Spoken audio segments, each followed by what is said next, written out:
Hello दोस्तों, मैं राज और राज इंडक्शन में आपका स्वागत करता हूं।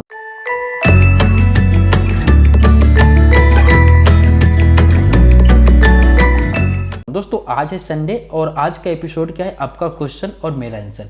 दोस्तों मेरे पास बहुत ऐसे क्वेश्चन आते हैं, कमेंट आते हैं कि सर मेरा प्रॉब्लम का सॉल्व नहीं हो पा रहा है, तो मैं संडे का एक एपिसोड चलाता हूं कि उसमें आपका क्वेश्चन और मेरा आंसर। इसमें क्या होगा दोस्तों, बहुत किसी का हेल्प मिलता है और बहुत कोई इसमें नोटबुक भी बनाते हैं। उसमें क्या होता है दोस्तों कि कुछ कुछ नई नई जानकारी मिलती है कि आप कहीं भी रिपेयर करते हो तो उसको फॉलो करके आसानी से इंडक्शन रिपेयर कर सकते हो। ओके, तो सबसे पहले दोस्तों मेरे पास एक क्वेश्चन आ रहा है। क्वेश्चन है कि हेलो राज भाई, मेरा फिलिप्स का इंडक्शन में 18 वोल्ट के जगह पे 50 वोल्ट आ रहा है, प्लीज हेल्प मी। ओके, ये दो लोग का क्वेश्चन है।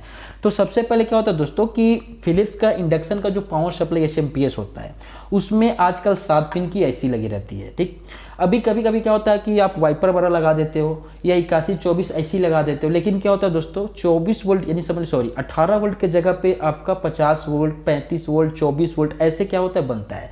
तो वो कैसे सॉल्व करेंगे, उसको कैसे रिपेयर करेंगे। तो सबसे पहले यहाँ पे देख सकते हैं, आपको डायग्राम बता रहा हूँ, यहाँ पे देख सकते हैं पावर सप्लाई एसएमपीएस का डायग्राम है।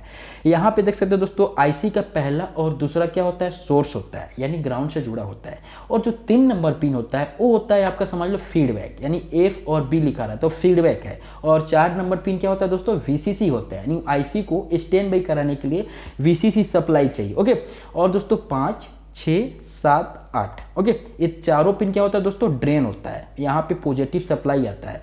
तो सबसे पहले दोस्तों क्या होता है कि किसी किसी इंडक्शन में जो ड्रेन होता है वो माइनस से भी जुड़ा रहता है, ऐसा नहीं है, सोर्स से भी जुड़ा रहता है, अधिकांश फिलिप्स कंपनी में देखते हैं। तो सबसे पहले यहाँ पे फोकस करना है कि मान लो आप फिलिप्स का इंडक्शन है, वहाँ पे आप वाइपर वगैरह लगा रहे हो, वाइपर वगैरह लगाने के बाद समझ लो 18 वोल्ट की जगह पे 25 35 40 50 ऐसे वोल्ट आपका आता है।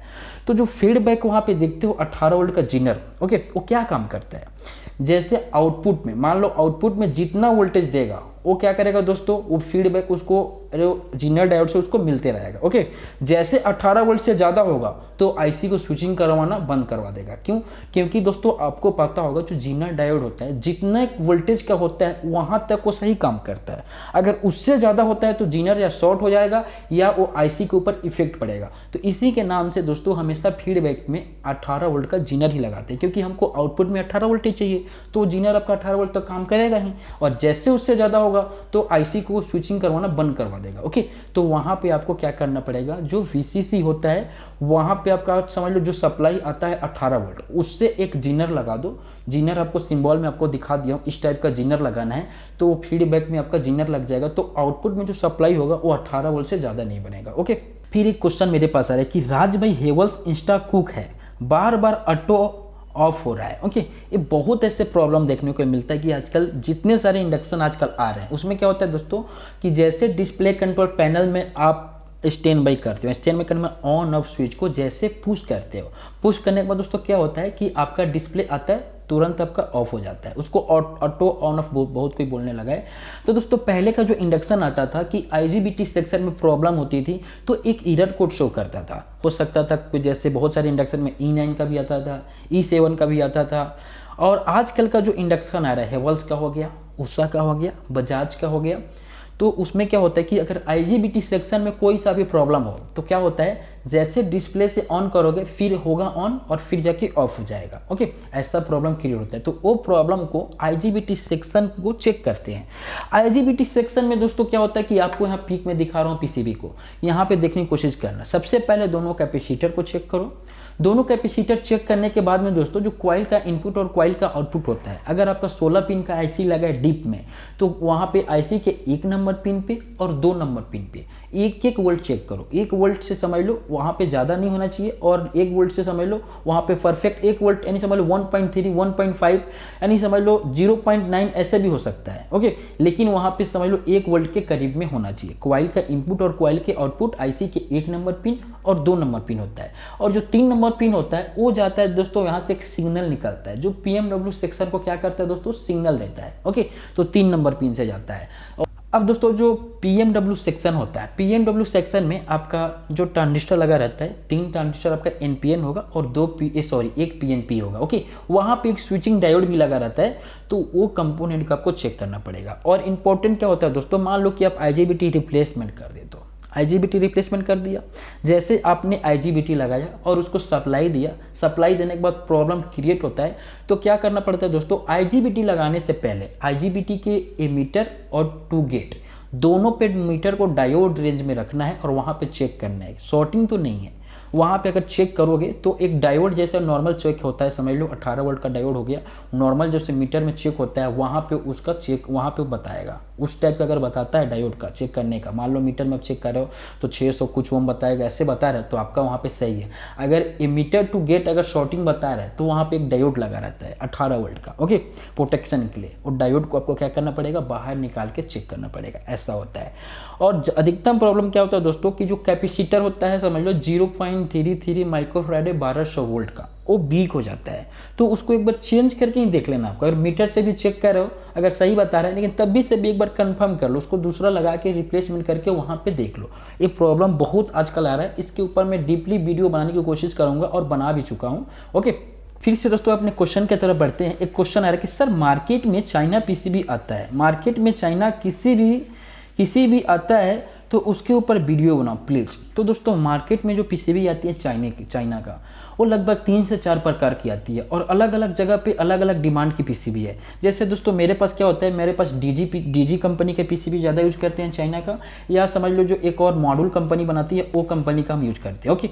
तो दोस्तों क्या होता है उसके ऊपर मैं वीडियो बनाऊंगा। सबसे पहले दोस्तों पीसीबी में प्रॉब्लम ज़्यादा आता नहीं है, ओके। ये पीसीबी में क्या होता है दोस्तों, जो डीजी कंपनी का देखते हो, मैं बहुत सारे पीसीबी लगाता भी और रिपेयर भी करता हूँ, तो उसमें अधिकतम क्या होता है दोस्तों, हाई वोल्टेज और लो वोल्टेज का E2 का E1 का एरर कोड आता है, ओके। इसके ऊपर बहुत सारे वीडियो बना दिया हूँ, ओके। और बात है दोस्तों कि मेरे पास एक डीजी कंपनी का 1800 वाट का ज़्यादा मैं यूज भी करता हूँ, उसको सेल भी करता हूँ, ओके। एक 1800 वाट का और एक टच पैड में 2000 वाट का, तो दोनों का डायग्राम मेरा 50% रेडी हो गया है। जैसे डायग्राम कंप्लीट होता है तो आपको स्टेप बाय स्टेप उसको समझा भी दूंगा और उसमें जितने सारे एरर कोड आते हैं उसको भी बता दूंगा। बाकी दोस्तों सबसे बेस्ट अगर बोलेंगे तो डीजी कंपनी का मेरे को अच्छा लगता है। एक और कंपनी आती है तो थोड़ा सा डीजी से और हेवी रहती है, तो वो पीसीबी के ऊपर मैं डायग्राम बनाऊंगा, लेकिन बट दोस्तों दोनों पे पहले बना दूं, ओके। फिर एक क्वेश्चन आ रहा है कि राज सर 1 इंच का इन डिस्प्ले पैनल 1668 वाला आईसी, उसके स्विच एलईडी आ रहा है पर डिस्प्ले नो लाइट, और हम पैनल को ट्रैक चेक कर लिए, डिस्प्ले बदल के भी चला, क्या खराब हो सकता है। इसमें थोड़ा सा अच्छे से लिखेंगे तो और अच्छा होगा, क्वेश्चन से थोड़ा सा मैं संतुष्ट नहीं हूँ। तो सबसे पहले दोस्तों जो आपका क्वेश्चन है कि 1668 आईसी वाला डिस्प्ले है, इसमें क्या हो रहा है कि स्विच एलईडी समझ लो आईसी है, उसके स्विच और एलईडी आ रहा है, ओके, लेकिन डिस्प्ले में लाइट नहीं आ रहा है। नहीं समझ लो एलईडी भी ऑन हो रहा है, स्विच से आप वहाँ पे पुश करो वो भी हो रहा है, लेकिन डिस्प्ले में लाइट नहीं आ रहा है। तो सबसे पहले दोस्तों क्या होता है कि आप जो भी डिस्प्ले, मान लो कोई हो सकता है कोई डिस्प्ले रिप्लेसमेंट कर दिया हो, 1628 और 1668 और बहुत ऐसे आते हैं जो जिसका डिस्प्ले जिसमें डिजिट शो होता है वो मैच कर जाता है। एक और आता है दोस्तों लगभग बताऊं 1632 ऐसे करके 1637 आईसी आती है 20 पिन की, उसके डिस्प्ले उसमें मैच नहीं करती है। तो पहली बात इसको ध्यान देना।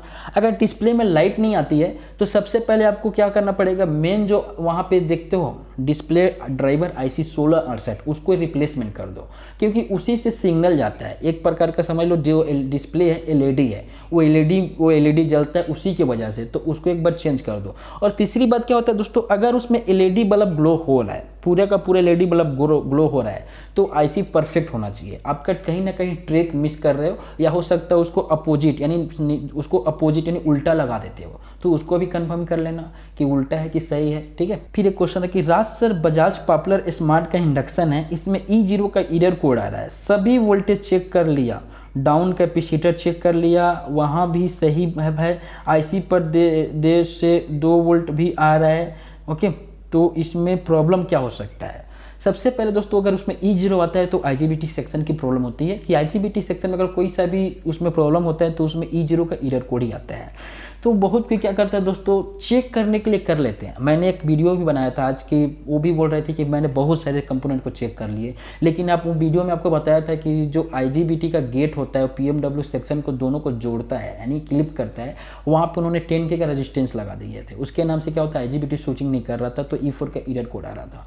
तो ऐसे छोटी बड़ी गलती हर किसी से हो जाती है, ऐसा नहीं है, तो उसको आप पहले ध्यान देना कि आप तो मिस्टेक नहीं कर रहे हो। तीसरी बात होती है दोस्तों कैपेसिटर, अगर आपको कैपेसिटर मान लो वोल्टेज भी सही बताता है तब भी आपको रिप्लेसमेंट करके देखना पड़ता है कैपेसिटर। ओके, और तीसरी बात होती है आईजीबीटी को भी आपको रिप्लेसमेंट करके देखो। अगर वोल्टेज सही बता रहा है, पीएमडब्ल्यू सेक्शन को चेक कर लियो, ट्रांजिस्टर चेक कर लेते हो, रेजिस्टेंस को चेक करते नहीं हो, उसमें के भी रेजिस्टेंस को चेक किया, उसका भी प्रॉब्लम आता है। आखिर जो उसमें प्रॉब्लम कहाँ से आ गया? आईसी आपके पास, चलो आईसी कंफर्म होगा, आईसी सही होगा, बहुत ऐसा कम होता है जो आईसी खराब होता है। आपको पूरा कंफर्म है कि आईसी सही है, लेकिन तब भी ऐसा हो ही नहीं रहा है, तो प्रॉब्लम तो कहीं ना कहीं से है भाई। उसको ढूंढोगे तो आपको कहीं ना कहीं प्रॉब्लम मिलेगा। तो उसका पहले पीएमडब्ल्यू सेक्शन को चेक करो, उसमें आपका 3904 3906 ट्रांजिस्टर लगा रहता है। ओके, फिर वहाँ पे दोस्तों रिवर्स करंट को करने के लिए एक डायोड लगा रहता है, जो आपको फास्ट डायोड होगा, 4007 जैसे दिखेगा आपको, उसको भी चेक कर लेना। उसके बाद दोस्तों आईजीबीटी को भी एक बार चेक करके देखना। तो दोस्तों मेरे पास इतना ही क्वेश्चन था, आज का यहीं पे अपना एपिसोड समाप्त करता हूँ दोस्तों। नेक्स्ट टाइम में फिर से मिलेंगे दोस्तों अगले संडे को। और दोस्तों आपको बताता हूँ कि अगर घर बैठे इंडक्शन का कंपोनेंट लेना चाहते हो तो नीचे डिस्क्रिप्शन में लिंक भी दे दिया हूँ, और व्हाट्सअप नंबर भी नीचे डिस्क्रिप्शन में दे दिया हूँ। वहाँ पे लिंक में जाके जो आपको कंपोनेंट चाहिए उसको सेलेक्ट करके और ऑर्डर कर सकते हो। और आपको वहाँ पे ऑर्डर करोगे तो मेरे व्हाट्सएप पे आएगा, तो आपको एक बिल सेंड करूँगा, और बिल सेंड करने के बाद दोस्तों आप अमाउंट पे करो और 10 दिन के अंदर में आपका घर पहुँच जाएगा सामान। ओके दोस्तों, तो वीडियो देखने के लिए दिल से धन्यवाद। मैं राज।